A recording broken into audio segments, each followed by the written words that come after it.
Aujourd'hui, on va parler de l'alliance excellente. Dieu va venir à la rencontre de l'être humain. La divinité va croiser l'humanité. Et ça va produire des résultats probants. La transformation, le changement intérieur, la restauration, le bonheur. Aujourd'hui, nous allons cheminer avec Dieu. On va vers Sion, on va vers Jérusalem, on va vers la terre promise, on va vers le salut. Ce matin, Dieu va commencer le commencement. Il va montrer les étapes à l'homme, comment il faut arriver à destination. Dieu va prendre l'homme depuis l'Égypte, ce qui veut dire ton passé, en passant par la Babylone, ce qui veut dire le monde, en passant aussi par Sodome, ça veut dire l'immoralité, l'impudicité, la fornication, les adultères. Et Dieu t'amène à Sion, au salut, à la nouvelle Jérusalem. Que Dieu vous bénisse. Amen. Dieu aime l'homme. Il aime l'homme tellement qu'il décide que l'homme le représente. En tant que représentant, en tant qu'ambassadeur, pour propager la bonne nouvelle, pour enseigner la culture du royaume des cieux aux êtres humains. Comment il faut marcher avec Dieu? Parce que Dieu, il est souverain. Et dans la Bible, Dieu commence le commencement. Et il y a plusieurs commencements dans la Bible. Le premier commencement, la Bible dit au commencement, Dieu créa le ciel et la terre. Si tu as croisé Dieu à cette époque, tu as croisé le Créateur, le divin, le souverain, le maître des lieux, l'inégalable. Et la Bible dit, au commencement était la parole. Dieu créa le commencement. Dieu, il crée le temps. Il vit en dehors du temps. Il met l'homme dans le temps et il limite le temps de l'homme sur la terre. Il dit, tu es éphémère, moi je suis éternel. Et donc, quand tu deals avec Dieu, tu composes avec Dieu, fais attention parce que ta vie est limitée sur la terre des hommes. Et ce Dieu, il dit, au commencement était la parole. Et le commencement. Et ce commencement, tu crois Dieu lui-même, assis, mais qui se manifeste par sa parole. Ça veut dire qu'il est sur son trône et sa parole traverse. Voilà pourquoi il dit que la lumière soit et la lumière fut. Alléluia. Mais aujourd'hui, pendant qu'on va parler de la plus belle des alliances, l'alliance qui n'a rien à voir avec le sang des animaux, le sang des bœufs, le sang de l'agneau, 430 ans avant même que Moïse n'arrive sur la scène, l'alliance d'Abraham qu'il a reçue du souverain sacrificateur Melchizedek lui-même, c'est cette alliance qui nous amène vers Jésus-Christ. Une alliance sans défaut. Une alliance qui fait de promesses du pardon pour tout. Une alliance de restauration. Une alliance de grâce. C'est de cette alliance que nous allons parler. Une alliance qui n'a rien à voir avec la condamnation. En un mot, on appelle ça une alliance unilatérale. Ce qui veut dire, c'est une alliance à sens unique. C'est une alliance où Dieu parle. Je te bénirai. Tu seras le peuple, le père d'une nation. Tu seras le patriarche. De toi sortiront tous les croyants. Et ceux-là seront liés à Jésus-Christ. Amen.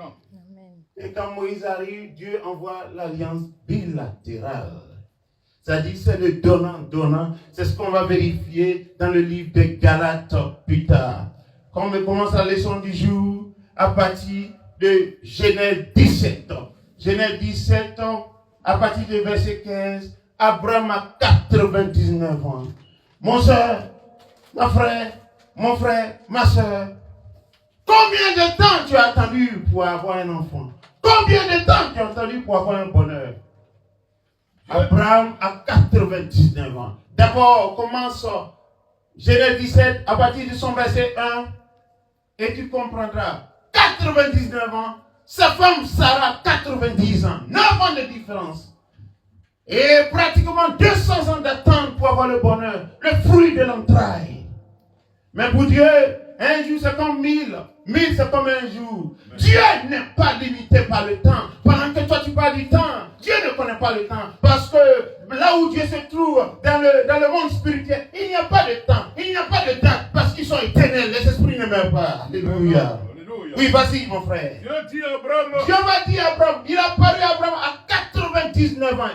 Oui. tu ne donneras plus à Sarai, ta femme, le nom. Dieu va changer ta destinée. Il dit ce matin, ton passé est passé. Il y a une nouveauté qui se dessine dans ta vie. Tu t'appelles plus Sarai, tu t'appelles Sarah et ça accompagne de bénédictions. Ce matin, l'Éternel, notre Dieu, le puissant Dieu de l'Église christienne changera ta destinée. Amen. Oui, vas-y. Son nom sera Sarah. Son nom sera Sarah. Je la bénirai. Je la bénirai. Je te donnerai d'elle un fils. Et Dieu, à partir d'elle, il aura un fils. Oui. Je la bénirai. Je la bénirai. Et elle deviendra des nations. Elle deviendra des nations. Oui. Des rois, des peuples sortiront d'elle. Alléluia. Voilà le partage de la femme vertueuse. De toi, tes enfants. Ce sont des capacités, des potentiels. Ce sont des enfants qui sont destinés à une gloire. Quand Dieu te donne un enfant, est-ce que vous savez que Dieu dit à partir d'une personne, il voit 14 générations. À partir de 14 générations, il voit toute une nation. À partir de toute une nation, c'est le monde entier. Maintenant. Oui, vas-y. Abraham tomba sur sa face. Combien d'entre vous, quand vous recevez une prophétie, après plusieurs années d'entente, combien d'entre vous doutez? Oui, vas-y. Il rit. Il rit. Et dit en son cœur. Combien d'entre vous qui avez sous-estimé les prophéties parce que vous avez trop attendu? On dit, ma soeur, tu seras béni, mon frère, tu seras béni. Mais tu dis, quand? Ça n'a rien à voir avec Dieu. Quand le temps de Dieu arrive, la bénédiction arrivera. Oui, vas-y. Naîtra-t-il un fils à un homme de 100 ans? Mais Dieu est un Dieu bon, va ignorer le comportement d'Abraham. C'est ça, le Dieu de grâce. Oui. Naîtra-t-il un fils à un homme de 100 ans? Il dit, mais j'ai 100 ans, Dieu. Ça fait 100 ans j'attends. 100 ans je laboure. 100 ans les veillées de nuit. Il n'y a pas d'enfant. Oui. Et Sarah, âgée de 90 ans, ma femme âgée de 90 ans, enfantera-t-elle? Ce qui est impossible à l'homme est possible à Dieu. Oui, vas-y. Et Abraham dit à Dieu. Et Abraham dit à Dieu. Oh! Ismaël vive devant ta face. Il dit, l'enfant de ma servante, il avait 2 femmes, mon frère. Il était polygame. Sur l'insistance de sa femme, il était polygame. Et il a fait un enfant qui est de la servante. Oui. Dieu dit. Dieu dit. Certainement. Non, certainement. Sarah, ta femme légitime, t'enfantera un fils. Et tu l'appelleras le nom d'Isaac.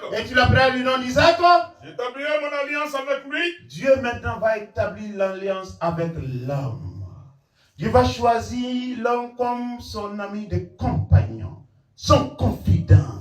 L'homme à qui Dieu va dire, va et représente-moi. Dieu est un esprit, a besoin d'un corps pour se manifester. Voilà pourquoi il a dit à Isaïe, dans Isaïe 6, qui ira pour nous? Quelqu'un peut me trouver Isaïe 6, s'il vous plaît. Isaïe 6. Le grand Dieu des cieux, le souverain, le créateur du ciel et de la terre, omnipotent, omniscient, demande qui va me représenter, qui sera mon ambassadeur. Oui. Verset. Comment ça a-t-il verset 3? Il cria l'un à l'autre. Il cria l'un à l'autre. Et disant. Pendant la vocation d'Isaïe, il va voir comment le trône céleste célèbre l'Éternel. Comment l'Éternel est adoré, il est glorifié. Il va parler des chérubins, il va parler des séraphins qui ont 6 ailes. Oui, vas-y. Saint est l'Éternel des armées. Saint l'Éternel des armées, oui. Toute la terre est pleine de sa gloire. Toute la terre est pleine de sa gloire, oui. Et vous voyez, dans tout ce qu'ils sont en train de dire, voilà comment le culte céleste est connu. Voilà pourquoi au départ, on dit Saint, Saint, l'Éternel des armées. La pâle copie des cieux est représentée sur la terre des hommes, oui. Les portes furent ébranlées. Oui. Oui. Par la voix qui retentissait. Oui. Et la maison se fut remplie de feu. Oui. Alors je dis, malheur à moi. Malheur à moi. Je suis perdu. Si Dieu ne t'établit pas, malheur à toi. Si Dieu ne te choisit pas, malheur à toi. Paul va parler des faux prophètes, des faux enseignants. Dans la deuxième leçon. Oui, vas-y. Car je suis un homme dont les lèvres sont impures. Je suis un homme dont les lèvres sont impures. J'habite au milieu d'un peuple dont les... Je ne suis pas digne, oui. Et mes yeux ont vu le roi. Oui. L'Éternel des armées. Mais l'un des séraphins volant vers moi, Oui, tenant à la main une pierre ardente oui, qu'il avait prise sur l'autel avec des pinces. oui, Il en toucha ma bouche oui. et dit, Et dit, ceci a touché tes lèvres. oui, Ton iniquité est enlevée ton iniquité est enlevée et ton péché est expié. et ton péché est expié. J'attendis la voix du Seigneur. Nul disant, ne peut s'approcher de l'Éternel sans la sanctification. Nul ne peut avancer vers l'Éternel sans le changement intérieur. Oui. qui enverrai-je Dieu maintenant pose la question, qui enverrai-je? et qui marchera pour nous? Qui marchera pour nous? Je répondis, Et je répondis, me voici, me voici. envoie-moi. Que Dieu vous bénisse ce matin. Amen.